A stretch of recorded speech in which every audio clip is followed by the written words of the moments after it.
السلام علیکم، میرا نام ہے مبشر لقمان اور آپ دیکھ رہے ہیں مبشر لقمان یوٹیوب چینل۔ بھارت کے جارحانہ عزائم کی وجہ سے نہ صرف پاکستان اور خطے کے دوسرے ممالک بلکہ پورے ایشیا کا امن خطرات سے دوچار ہے۔ لیکن بھارت کی خواہشات چیک کریں کہ وہ سلامتی کونسل کا مستقل رکن تو بننا چاہتا ہے، لیکن اقوام متحدہ میں پاکستانی مندوب نے خوب بھارت کے منہ پہ کالک ملی اور اس کا اصل چہرہ دکھا دی، اور یہ کہہ کے حقیقت بالکل درست نشاندہی کی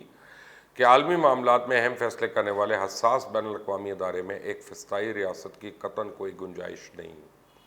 ان کا یہ رد عمل بھارتی وزیر اعظم نریندر مودی کے اس خطاب پہ تھا جس میں انہوں نے سلامتی کونسل کی مستقل نشست کا مطالبہ کرتے ہوئے کہا ہمیں کب تک انتظار کرنا پڑے گا۔ تو مودی جی اس کا جواب یہ ہے کہ جب تک کشمیر آزاد نہیں ہوتا، بھارت کے اندر اقلیتوں پہ ظلم بند نہیں ہوتا، ہمسایہ ممالک کے خلاف بھارت کی جانب سے سازشیں ختم نہیں کی جاتی، یہ ہونا ممکن نہیں ہے۔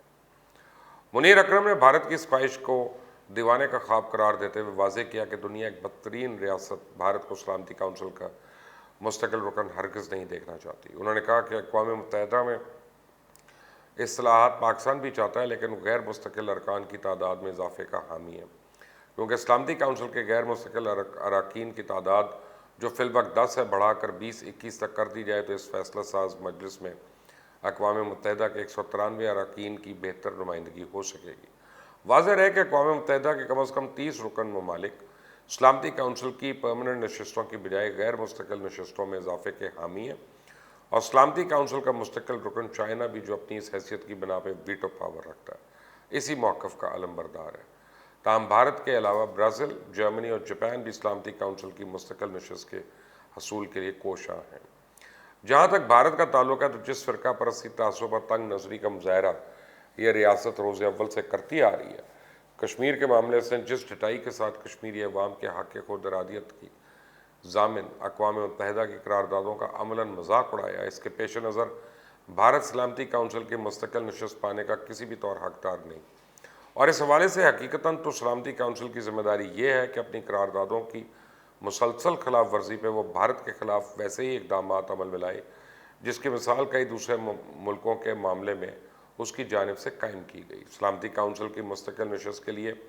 بھارت کی نااہلی کا ایک انتہائی اہم اور تازہ ترین ثبوت امریکی وزارت خارجہ کے منظر عام پہ آنے والی خفیہ فائل سے موجود ہے۔ ان حقائق کے ذریعے دنیا کے سامنے آیا کہ بھارت کے کئی بینکس حکومتی سرپرستی کے ساتھ دہشت گردوں کی سہولت کاری کے لیے اربوں ڈالر کی منی لانڈرنگ میں ملوث پائے گئے ہیں۔ ان حقائق کا تقاضا ہے کہ عالمی برادری نہ صرف یہ کہ سلامتی کونسل کی مستقل نشست کے لیے بھارت کے مطالبے کو یکسر مسترد کر دے، بلکہ مودی حکومت نے اپنی نفرت انگیز پالیسی سے پورے خطے کے ماحول کو جس قدر زہر آلود بنا دیا اسے ختم کرنے کے لیے بھی نتیجہ خیز اقدامات عمل میں لائے۔ جیسے پاکستان کو گرے لسٹ میں شامل کرنے کی ایک وجہ تو منی لانڈرنگ بتائی جاتی ہے، بھارت میں بطور ریاست منی لانڈرنگ میں ملوث پایا گیا اور اس کی تردید بھی اب ممکن نہیں، کیونکہ یہ ایک بھیانک جرم ہے اور اسے براہ راست بلیک لسٹ میں شامل کرنے کے لیے کافی ہے۔ اب دیکھیں الٹا بھارت گرے لسٹ سے بھی آگے پاکستان کو بلیک لسٹ میں دھکیلنے کے لیے سر توڑ کوشش کر رہا ہے۔ لیکن کیا ایسے ملک کو کسی طرح سلامتی کونسل کا ممبر بنایا جا سکتا ہے جس کے اندر اقلیتوں کے حقوق بری طرح پامال کیے جاتے ہوں؟ 2 درجن علیحدگی کی تحریکیں بھارت کی اقلیت کش رویوں کے باعث چل رہی ہیں، جس کا ایٹمی پروگرام اس حد تک غیر محفوظ ہو کہ اس میں چوری ہو چکی ہو، دھماکے ہوتے ہوں، ایٹمی سائنسدان اغوا ہوں، قتل کر دیے جائیں، بھارت کو کس طرح سلامتی کونسل کا ممبر بنایا جائے جس کے ہمسایہ ممالک کے ساتھ نہ صرف بہتر تعلقات نہ ہوں بلکہ ہر پڑوسی اس کی توسیع پسندانہ عزائم کی زد میں ہو اور کئی ایک کے ساتھ پاکستان اور چائنا سمیت حالت جنگ میں ہو، اور وہ بھارت وہ ملک ہے جس نے پاکستان کو عالمی پابندی کی زد میں لانے کے لیے کئی بار حملوں کی ڈرامے بازی کی اور ہر بار حقائق سامنے آنے پہ اس کے گلے میں پڑ گئی۔ ان میں سمجھوتا ایکسپریس کی آتش زدگی، ممبئی حملے، پٹھان کوٹ میں دہشت گردی اور حالیہ مہینوں میں برسوں اڑی اور پلوامہ جیسے حملے شامل ہیں۔ بھارت کا دعویٰ تو یہ ہے کہ ایک سیکولر کنٹری ہے، جبکہ اس نے ہمیشہ ایک متعصب ہندو ریاست کا کردار ادا کیا، اور بھارت کا دوسرا دعویٰ یہ کہ وہ غیر جانبدار ملک ہے۔ ایک زمانے میں بھارت غیر جانبدار ملکوں کا نمبردار بھی بنا ہوا تھا، مگر عملی طور پہ کبھی روس کا پٹھو بنا، کبھی امریکہ کی گود میں گیا۔ پاکستان کے حوالے سے بھارتی خارجہ پالیسی واضح ہے، نہرو سے لے کے آج تک بھارت کی خارجہ پالیسی میں کوئی تبدیلی نہیں آئی، اور مختلف بھارتی رہنماؤں نے جنونی انداز میں اس کی پیروی کی، اور بھارت میں اقلیتوں کے لیے کوئی جگہ نہیں۔ مودی بھارت کو ہندو ریاست میں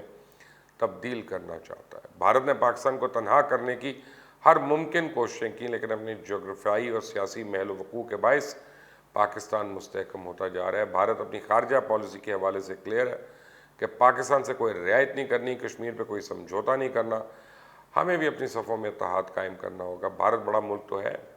لیکن عظیم ہرگز نہیں۔ بھارت غیر وابستہ ملک بھی نہیں ہے، بلکہ غیر وابستہ تنظیم کو اپنے مقاصد کے لیے استعمال کیا، جو ایک موقع پرستانہ پالیسی ہے۔ اب بھارت کی خارجہ پالیسی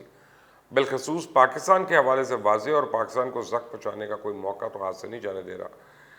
بھارت بحر ہند سمیت علاقائی سطح پہ تسلط و غلبے کے لیے کوشاں ہے، لیکن اس خواب کے پورا ہونے میں پاکستان کو اپنی رکاوٹ سمجھتا ہے۔ 21ویں صدی میں تسلط و غلبے کی پالیسی کے لیے کوئی جگہ نہیں۔ بھارت جیو پولیٹیکل مفادات کی خاطر سی پیک اور BRI منصوبوں کی مخالفت کر رہا ہے۔ آج بھارت کے اندر بھی مودی کے خلاف آوازیں اٹھ رہی ہیں اور کہتی ہیں جو کچھ مودی کر رہا ہے بھارت کے لیے ٹھیک نہیں۔ بھارت تنہا ہو چکا ہے۔ بھوٹان، نیپال، سری لنکا، بنگلہ دیش، چائنا اور پاکستان، ساؤتھ ایشیا کے جتنے بھی ممالک ہیں وہ بھارتی پالیسیوں سے نالاں ہیں۔ شائننگ انڈیا، بڑی جمہوریت کے نعرے ہوا میں تحلیل ہو چکے ہیں۔ دیکھنا یہ ہے کہ آنے والے دن جو ہے بھارت اور اس کے ہمسائے ساؤتھ ایشیا میں خاص طور پہ وہ کس طرح سے لیو اینڈ لیٹ لیو کی پالیسی پر عمل کرتے ہیں،